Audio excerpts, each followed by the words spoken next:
Hi guys, magandang araw sa ating lahat. Ito pong Gamidigs Vlog. Ang pag-uusapan natin ngayon, itong si attorney kasi lagi itong tumitilaok sa kalye kasama yung mga DDS na naninira sa presidente. O yan. Yan si attorney Tilaok. Yan. Ang laging nambabalahora or namimersonal kay PBBM na sabi dito niya sa kanyang pananalita na si BBM daw ay 4 na taon nang nagnanakaw. O dito, sasabihin niya yan. Diyan. Yan. Tapos, sabi niya, si BBM daw ay walang ginagawa. Samantala ito guys, ito siya. Itong si attorney kasi, vice mayor to sa kanilang probinsya. O, vice mayor to sa isang bayan sa kanilang probinsya. At malamang siyang walang ginagawa doon sa kanilang bayan. Kasi nandito lagi to sa mga Kamaynilan eh. Kung saan ang rally ng mga DDS, doon to siya laging present. Kung saan dito na participant ninira sa Pangulo, doon lagi to siya nagninilbihan. Hindi tuloy ito siya naninilbihan doon sa kanilang lugar o sa kanilang probinsya kung hindi andito. Ang pinagsisilbihan niya dito sa mga kalye ng Kamaynilan ay ang mga DDS. Kung saan may mga paninira sa gobyerno, andun to siya laging present. Ang lakas-lakas nga magsisigaw dyan ng si BBM daw ay magnanakaw. Yan.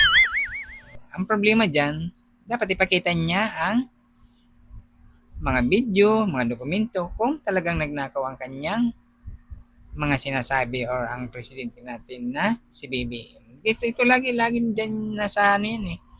Lagi nagpapasikat to sa mga DDC na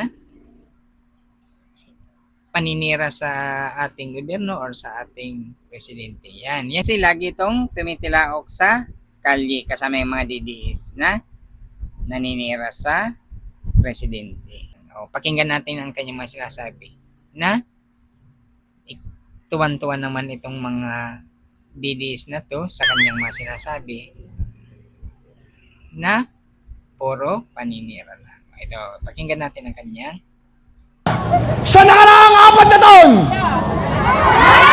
Wala! Ano ang ginawa niya? Sa nakaraang 4 na taon.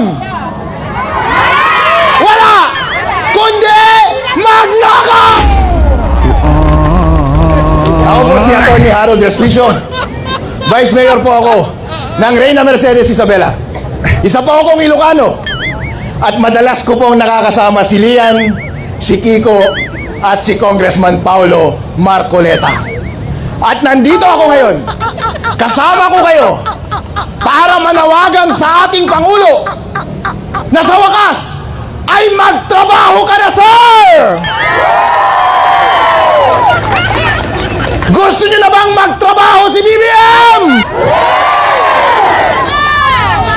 Gusto ko isigaw ninyo ng napakalakas. Malapit lang ang Malacanang dito. Gusto niyo na bang magtrabaho si BBM?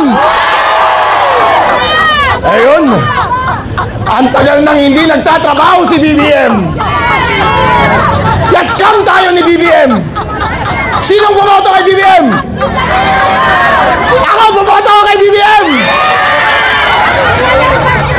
Ilocano ako eh. Doon sa North Luzon. Solid North yan. Mahal namin si BBM. Pero ang pagkakamali kasi nila, akala nila, porket mahal namin si BBM, ay hindi na namin papansinin kapag hindi siya nagtatrabaho. Ano ang ginawa niya?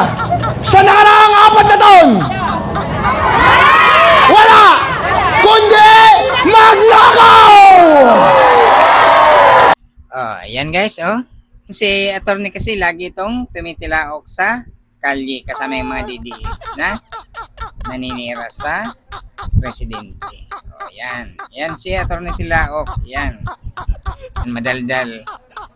Puro paninira lang ang kanyang ginagawa sa gobyerno at kay PBBM. Yan. Naming personal na ito eh. Kasi ang paratang niya lagi ay nagnakaw na itong si BBM. Itong si attorney kasi lagi itong tumitilaok sa nasa kalye kasama ang mga DDS sa paninira. Yan, guys.